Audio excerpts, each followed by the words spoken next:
Welcome to Football Fever Week 2. Hi, I'm Alan Mandel. I'm here with our three football experts, born and bred Texans, Jordan Mason, Albert Alvarado, Clay Whittington. And the theme this week is winning, because out of our 6A schools that we cover, the 6 schools that we cover, 5 of them got victories. And let's start with you, Albert. This Thursday, we're going to see if Killeen can make it 2 in a row. They host Round Rock. Your thoughts on that contest? Killeen's defense was what jumped out at me that first week. Obviously the Roos had some trouble stopping opponents in 2013.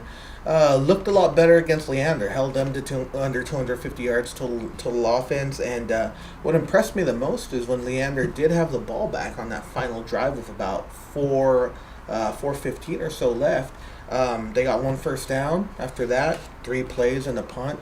He had good cornerback, and Eddie Adams step up, had a couple of picks. Peyton Searcy played lights out as always. So defensively, Killeen stood out. That's what stood out to me last week. And, going up against a Round Rock team that gave Temple all they can handle, it'll be another good test. Okay, and then our playoff team from last year, Shoemaker, they're going to be playing against Manor. Do we know anything about Manor, and what's the vibes coming out of the Shoemaker camp? Well, Manor ran a lot with Denzel Fester, their running back. He got the rock 21 times last week for 165 yards.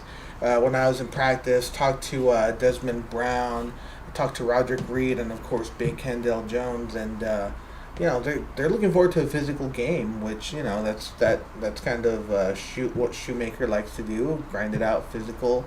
And especially Big Kendall in the middle, and it'll be a good game up front. If you guys, fans want to watch the big guys up front, it'll be a good physical game. Okay, thank you, Clay.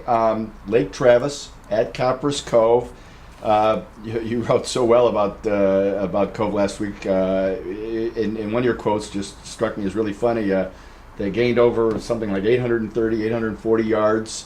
43 first downs, and Jack Welch, God bless Coach Welch, he was like, ho-hum.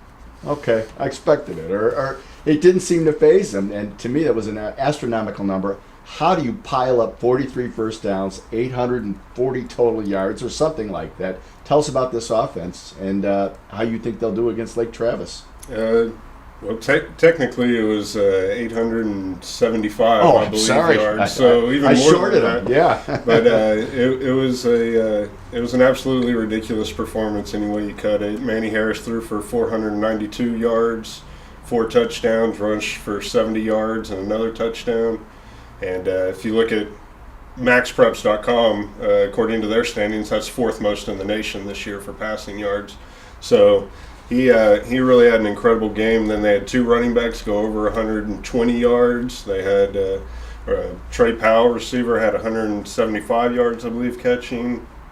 Darius Prater had over 200 yards catching. Everything was just working, and it was really an amazing performance. The question now is, can they keep that up? Obviously they beat a state-ranked team in A&M Consolidated. Lake Travis started the year ranked 9 in 6A, but dropped out of the rankings last week after losing a tough one to Midway. So it's going to be a great game. It could really go either way, but I mean it'll be interesting to see how the offense follows up that performance this week. Topping it, might not be able to do that, but I wouldn't be surprised to see him get 600 yards, something crazy like that. That is one explosive offense. It really is. And Jordan, speaking of explosive offenses, Harker Heights is led by an explosive quarterback, Troy Smith. Troy and the Knights go at Round Rock Stony Point, and your thoughts on that matchup? Well, Heights had a pretty good opening game. I mean, Troy, he had 418 total yards of offense, 5 touchdowns. Heights put up 526 as a team.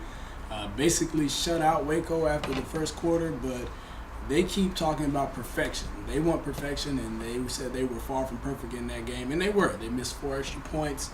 Obviously, gave up a touchdown late on a fumble that was recovered in the red zone. So they're really looking to improve, and Stony Brook is going to be a good test. They're 1-0 coming off a 41-0 win against Pflugerville Connolly. So good test for Heights going up next week, but you have to expect that offense. That's what they're going to do. They have a lot of weapons with Smith. The receivers, Ty Goodwin and Jordan Weller, who both had pretty ridiculous touchdowns in that game. So you can expect to see a lot of that with all the weapons, not to mention Josh Ellis, the running back. So look for a lot of offensive fireworks from Heights. Okay, well, we were 5-1 last week out of our 6 schools, and the only school that wasn't able to pull off a win in 6A was Ellison. This week they're at Brian Rudder. Your thoughts on the Eagles? A very interesting game. I saw Rudder last week against Shoemaker, and Coach Gregory was actually in the press box watching with me, being very quiet. I guess he doesn't want to give it away what they were seeing against Rudder. But, Ellison, they didn't win that game against Eagle Pass, but they were up 14-7 at the half.